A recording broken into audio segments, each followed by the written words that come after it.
Hi hello friends, good morning. ఎలా ఉన్నారు? నేను మీ వినోద్. మీరు ఆల్రెడీ థంబ్నెయిల్ చూస్తే మీకు అర్థమైపోతుంది. యాక్చువల్లీ చైనాలో పోలీస్ వాళ్ళు నార్మల్ పీపుల్ ని కొడతారా? ఎందుకు ఈ మాట మాట్లాడుతున్నానంటే, తెనాలిలో జరిగిన రీసెంట్ ఇన్సిడెంట్ అయితే మీరు ఆల్రెడీ మీ గురించి తెలిసే ఉంటుంది మీకు ఇన్ఫర్మేషన్. అంటే మన పోలీస్ వాళ్ళు ఏం చేశారంటే, ముగ్గురు యువకులని లాఠీలు పెట్టి రోడ్ల మీద కూర్చోబెట్టి వాళ్ళ అరికాళ్ళ మీద కొట్టినారు అనమాట. అంటే అరికాళ్ళు అంటే మోకాళ్ళ మీద బాగా ఇరిచినారు. దాంతో పాటు వాళ్ళ కాళ్ళ మీద షూస్ పెట్టి ఒక రకమైన సాడిజం చూపించినారు. అది కరెక్టా కాదా? దాని గురించి మనం మాట్లాడదాము. దీంతో పాటు సో కాల్డ్ న్యూస్ ఛానల్ అనే పెద్ద పెద్ద టీఆర్పీ రేటింగ్ ఉన్న ఛానల్ మానవత్వము, హ్యూమన్ రైట్స్ అని చెప్పేసి మాట్లాడుతా ఉన్నారు. సో చైనాలో ఏం జరుగుతుంది? యాక్చువల్లీ చైనాలో కామన్ పీపుల్ ని పోలీస్ వాళ్ళు కొడతారా, లేకుంటే రిటర్నే పోలీస్ వాళ్ళని కామన్ పీపుల్ కొడతారా? దాని గురించి మనం మాట్లాడకపోయే ముందు ఒక చిన్న రిక్వెస్ట్ అండి. యాక్చువల్లీ నేను ఎప్పుడన్నా కానీ మనకి చైనాకి లింక్ చేసి ఎందుకు మాట్లాడతానంటే, నేను ఎప్పుడన్నా కానీ పాకిస్తాన్ నేను ఎప్పుడు ఇండియాతో కంపేర్ చెయ్యను. నా మెంటాలిటీ ఏంటంటే, we should be compared with strong countries like US, China. అట్లాంటి కంపెనీస్ తో మనము కంట్రీస్ తో కాంపిటేట్ చేసుకుంటే మంచిగా ఉంటుంది. పాకిస్తాన్ తో, బంగ్లాదేశ్ తో, శ్రీలంకతో కాంపిటేట్ చేసుకోవడము మనం మూర్ఖత్వమే అనుకోవాలని. ఓకేనా? Let's start our video. So మీరు న్యూస్ ఛానల్ రెగ్యులర్ గా ఫాలో అయి ఉంటే మీరు చూసే ఉంటారు ఈ ఇన్సిడెంట్ గురించి. గంజాయి తాగిన బ్యాచ్ పోలీస్ కానిస్టేబుల్ మీద రిటర్న్ అయినందుకు సర్కిల్ ఇన్స్పెక్టర్, సబ్ ఇన్స్పెక్టర్ వచ్చేసి రోడ్డు మీద కూర్చోబెట్టి వాళ్ళ మోకాళ్ళ మీన్స్ యాక్చువల్లీ వాళ్ళ అరికాళ్ళు ఉంటాయి కదా, కింద మడంల మీద లాఠీలతోని దెబ్బలు వేసినారు. 10 దెబ్బలు కొట్టినారు. అది కరెక్టే కాదా? అసలు యాక్చువల్లీ హ్యూమన్ రైట్స్ వాళ్ళు ఎందుకు ఇంత రియాక్ట్ అవుతా ఉన్నారు? సో కాల్డ్ టీఆర్పీ రేటింగ్ గురించి వెంపర్లాడే న్యూస్ ఛానళ్లు దీన్ని బాగా హైప్ చేస్తూ అది చేయడం తప్పు, మానవత్వము, హ్యూమన్ రైట్స్ ఉండాలి, అది ఇది మన డెమోక్రాటిక్ కంట్రీ అది అని చెప్పేసి మాట్లాడుతున్నారు. అది కరెక్టా? వాళ్ళు తాగింది గంజాయి బ్యాచ్ ని అట్లా ట్రీట్ చేయకపోతే మర్యాదతో కూర్చోబెట్టి చెప్పాలా? ఏమన్నా బుద్ధి బుర్ర ఉండాలా నీకు? సిగ్గుశరం లేకుండా మాట్లాడుతున్నాక సపోర్ట్ చేస్తూ వాళ్ళు ఆల్రెడీ వాళ్ళ మీద కేసులు ఉన్నాయంట. తెనాలిలో ఆల్రెడీ ఈ గంజాయి బ్యాచ్ వాళ్ళ గురించి కేసులు ఉన్నాయంట. వాళ్ళు దే యూస్ టు సెల్ గంజాయి. నాకు పర్టికులర్ గా ఒక సబ్స్క్రైబర్ చెప్పిన మాట ఇదంతా. అన్నా, నువ్వు మొన్న వీడియోలో మాట్లాడినప్పుడు మాట్లాడావు కదా, అది తప్పన్నట్టు అన్నావు, అది కాదు, ఈ నా కొడుకుల హిస్టరీ అని చెప్పేసి ఇట్లా చెప్పిండమాట. మొత్తం డీటెయిల్ టు డీటెయిల్ ఎక్స్ప్లెయిన్ చేయడం మొదలు పెట్టిండు. వాళ్ళు యంగ్స్టర్స్ అయినా కానీ వాళ్ళు చేసింది ఏంది? గంజాయి బ్యాచ్ కాబట్టి కొట్టడం. సో చైనాలో ఏం జరుగుతుంది? చైనా గురించి చాలా ఇంట్రెస్టింగ్ ఉంటుంది. ఎందుకంటే చైనాలో జ్యుడిషియరీ అంటే మీన్స్ లా సిస్టమ్ ఎంత పవర్ఫుల్ అంటే, ఒక్క పోలీస్ మ్యాన్ ని నేను యాక్చువల్లీ ఆ క్లిప్పింగ్స్ యాడ్ చేయొచ్చబ్బా. ఎందుకు? పోలీస్ వాళ్ళు మీన్స్ యాక్చువల్ కామన్ పీపుల్ పోలీసులను కొట్టడం చాలా క్లిప్పింగ్స్ ఉన్నాయి, టిక్ టాక్ లో చాలా ఉన్నాయి. అవన్నీ నేను మేము వీడియోలు పెట్టాలంటే పెట్టొచ్చు. కానీ ఏంటంటే అన్ఫార్చునేట్లీ నేను ఈ దేశంలో కూర్చున్నాను కాబట్టి దాని గురించి ఎక్కువ ఎక్స్పోజ్ చేశాను అనుకోండి, నా పని అయిపోతుంది అనమాట. కాబట్టి నేను ఎక్కువ దాని గురించి పెట్టట్లేదు అనమాట. ఇక్కడ ఎట్లుంటుందంటే పరిస్థితి, వీళ్ళు ఎంత పెద్ద ఇష్యూ అయినా కానీ, వాడు ఏం చేసినా గానీ వాడిని హ్యాండ్ కాప్స్ వేసి దాన్ని తీసుకెళ్లడం తప్ప, కోర్టులో నిలబెట్టడం తప్ప, వాడిని ఫిజికల్ గా మాత్రము టచ్ కూడా చెయ్యరు. ఇన్ కేస్ ఫిజికల్ గా టచ్ చేసి వాడిని కొట్టిన రివర్స్ లో వీళ్ళకి 100% రైట్స్ ఉంటాయంట. కామన్ పీపుల్ కి ఏంటంటే, వాడు డైరెక్ట్ గా పోయేసి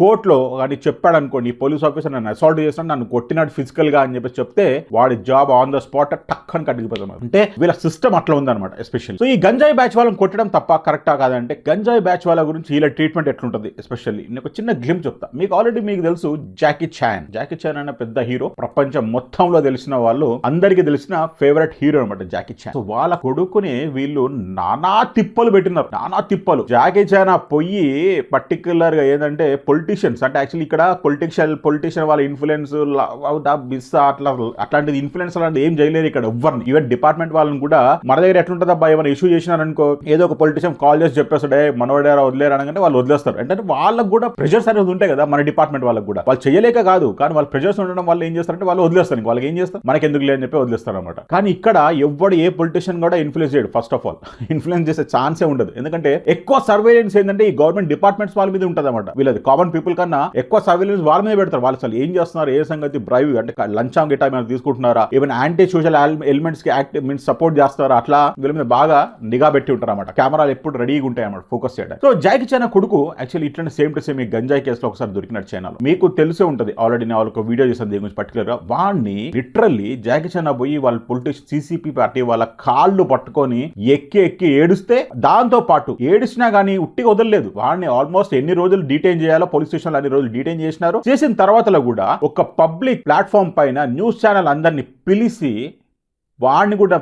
వాడిని అక్యూజ్ లాగా నిలబెట్టి పబ్లిక్గా అపాలజీ చెప్పించి, నన్ను క్షమించండి, నేను మళ్ళాసారి చైనాలో నేను రాను అని రిక్వెస్ట్ చేస్తే అప్పుడు వాడిని వదిలినారు. అంత పెద్ద హీరో కొడుకుకే ఇక్కడ దిక్కు దివాన్ ఉండదంటే దాన్ని బట్టి మీరు ఊహించుకోవచ్చు.